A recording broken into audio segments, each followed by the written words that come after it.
Welcome to the Holy Roller. If you're a craps and or cruising enthusiast, then you're in the right place. Today I'm going to show you more about the game of craps on a cruise so we can play in such a way to potentially increase our bankrolls and get that offer for a complimentary stateroom for two on our next cruise. Yes, a free cruise offer. Remember, holy means different, distinct, and devoted, and that's how we roll. So let's get rolling. All right, we're going to talk about dice IQ here, just understanding a little bit more about the dice. And it's because if we're going to be on a cruise playing craps to win a free cruise and earn a free cruise, it's good to know a little bit about the dice. So many people will say dice or dice, what does it matter? But we're going to talk a little bit about if you don't know how to play craps, but maybe you do, hopefully we'll all learn something here, okay? So you ever notice when they pass you 5 dice, you pick 2, they take away 3, right? And then you get to choose and you roll your 2. And then sometimes a dice will go off the table, and then sometimes people will say, same dice. You know, what that means is the one that went off the table, they want that back. And you'll notice that they hand it over to either the pit boss or one of them, and they look at it really close and they kind of go like this and stuff. What they're really doing is they're really just matching up the serial number to make sure the serial numbers match so that somebody didn't switch the dice. I don't know if that makes sense, but you know, some weighted dice that looked just like the ones that they had, and then, oh, you didn't get the right serial number. Oh, this isn't the right one. Cheater. You know, so that's one thing. The reason why they look at it, they're making sure that the serial number is the same on the die. And then, so say you're rolling the dice and one goes off the table, and if you don't say same dice, they're going to throw the other 3 in. They'll push them to you. Now you have 4 to choose from. Pick 2, and they'll take 2 away. Then when they get that other one that fell off, they'll just make sure it matches up, and they'll put it back in the bowl with the other 3. The other thing I think is pretty interesting is some people how whenever they pass the dice to you, they'll have their stick, and they'll be shuffling the dice around. The reason why they're shuffling them around is because they don't want to pass it to you with a 7. Okay, there's what's called craps numbers. There's 7. They won't pass it to you with a 7, or they shouldn't pass it to you with a 7. And if they do, some people say superstitious. You know, I don't want to touch them. Don't touch those dice. Or why'd you pass it to me in the 7? Because then the 7 will come. And so we don't say we're superstitious. We just say we're a little stitious. All right. So don't touch them. And sometimes people, like they will send them sometimes as an 11, although that's technically not a box number or a number that you would win on unless you bet that number. But another number that they won't send it on is like a craps number, like 2. They won't send it over to you with a 2. So that's interesting. Or a 3, they won't send it. They'll make sure to switch it and switch it like that. And sometimes they won't. They definitely won't. Most of the time, I haven't seen them send it as a 12. Because that's a craps number as well. So the 2, 3, 12. The 7 and 11. So those are the numbers they usually don't pass it to you. The stick people when they pass you the dice. And so if you are rolling the dice and one goes off the table, you have to say immediately, same dice requested, same dice requested. So if you say the same dice requested, because right when that dice goes off the table, so say it went off the table, the person at the stick is going to dump 3 so that they could pass you over all of them so you could choose. So you have to say it right when it goes off.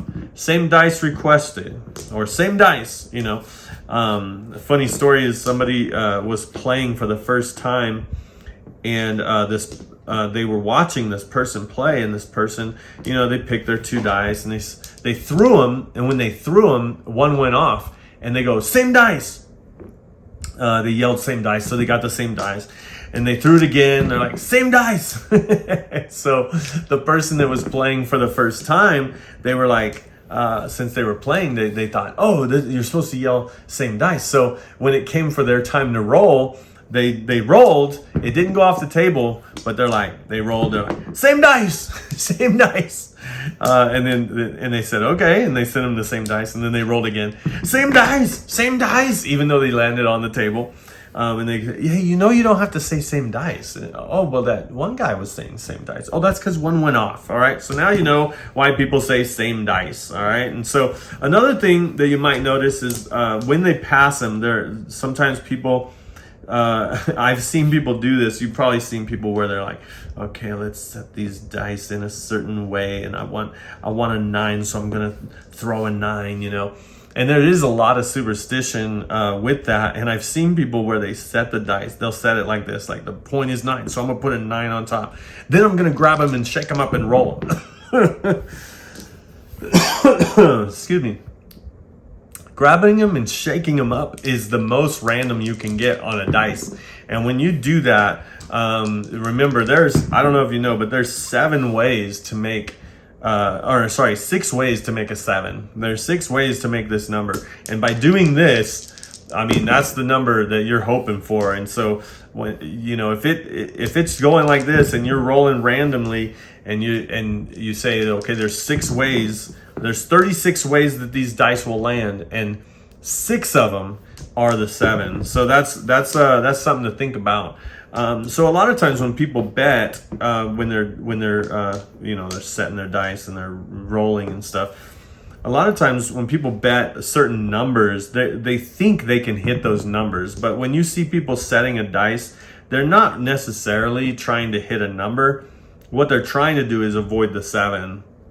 And so when you have that and you're trying to avoid the 7, and so a lot of times what they're really doing is they're just putting the 6 and the 1s like on the sides, so that they hope that their dice rolled this way and not double pitch like that, but so this would be a double pitch. And so they want to match them up like this, and then they'll roll, and they're hoping that they roll like this and stay like that.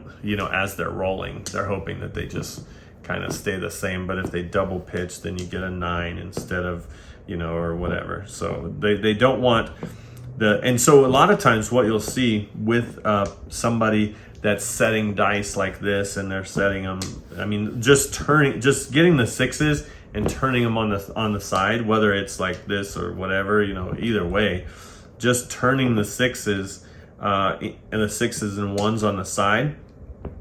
If you were to roll it and one of them were to pop over, that would be fine. If you were to roll it and both of them would pop over, it depends on if they both go the same way or if they go different ways, because that's when the 7 will show. A lot of times when you see people setting dice, when they do roll a 7, if you keep this in mind when you look, and when they do roll a 7, a lot of times it's a double pitch 7. So they roll a 7, either it's a 4-3 or it's a 5-2 when you see 7 for them. Usually you don't see 6-1 that often, because the reason why is because they are trying to keep it where it will be randomized, like one of them would fall, not both of them. So then they'd have less options to have that 6-1, because they're hoping that the pitch stays the same. So what I mean by that is they're hoping, like I said, that they go this way, and then, gotta turn those in. Turn the 6s in there. They're hoping that it goes this way, and then if 1 falls, they would, if 1 goes out, they're hoping that they wouldn't go like that, having them both ways. So that's kind of what they're doing when they're setting dice and stuff. But a lot of times when the stick person will send you a dice, remember, they're not going to send you with those numbers we talked about. The best way, I think, to roll randomly or set whatever is they have these, they get them like this.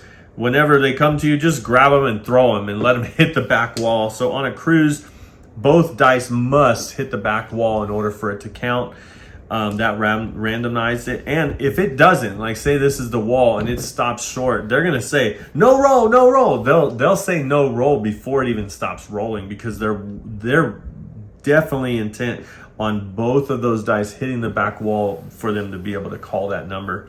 And so that's something to think about when you're on a cruise. So somebody passes you, they wouldn't pass you a 7, but they pass you a number. Just grab it and throw it. Just grab it and throw it. Remember, if you're going like this, you're definitely randomizing your throw, and you're definitely, you know, having those options for that 7 to come. Although that was an 8, very close, very close.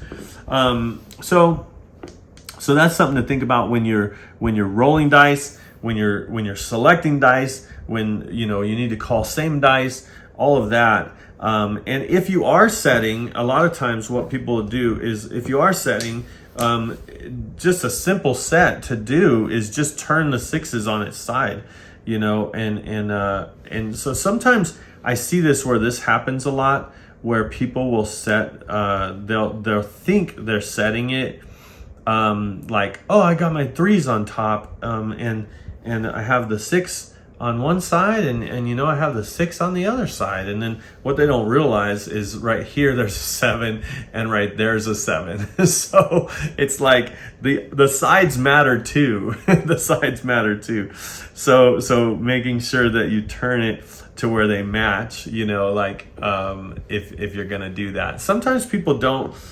Sometimes people throw from the top, and they'll do this one where they'll do like this set, or maybe it looks like this or whatever, and they have a 9 and a 2 and a 5, you know. So that's something to think about. And then there's the 2 on this side and the 3 on this side, so it's very random, you know. And so a lot of people do this one because it's like, well, there's not a 7 anywhere to be seen, you know, and so they'll throw it like that. And so so just keep that in mind, you know, if you're setting, if you want to set and people see you set and then you set like that, and they're looking from over here from the side, and all they see is this on the side. They see a 7 on the side, and everybody else sees the other 7, and they're like, what's this person doing? You know, so that's something to think about if you're gonna try to set. And a good way to think about it is you can have the serial numbers that we talked about. You could line up the serial numbers, you could stack the serial numbers, and you can, you know, either way like that. But if the serial numbers are backwards or not lined up, that's when you're going to have wacky numbers on the sides. So just make sure, if you're going to do it, if you're going to try to do some type of setting, just make sure to understand how you're setting and what you're doing for that. Remember, I don't think there might be people that say, well, if I set it like this, I can throw a 6 every time. And so there are certain sets that people have, and we could talk about that some other time. There are certain sets that people have that are high probability for certain numbers to show, and so that's something to think about if you practice. And the thing about practicing is you have to be at a casino to practice. So, and it usually costs you money to do that, you know, play and practice at the same time, because different tables are different. And so some are soft, some are hard, some are really bouncy, you know, and some are just like the dice just stop, you know. But remember, on a cruise, they have to hit the back wall in order for it to count. So I hope that this video made a little bit of sense for you, so that you can at least know a little bit about what you're doing, or at least look like, right? We need to look like we know what we're doing when it comes to setting dice or making sure that we know what we're doing with the roll. Wait, before you go, one more thing. Like, share, subscribe, hit that notification bell, and become a holy roller with me so I could see you cruising and rolling at a craps table soon. Oh, hey, and check this video out for more tips and tricks on how you can get that offer for a free cruise. Thanks for watching.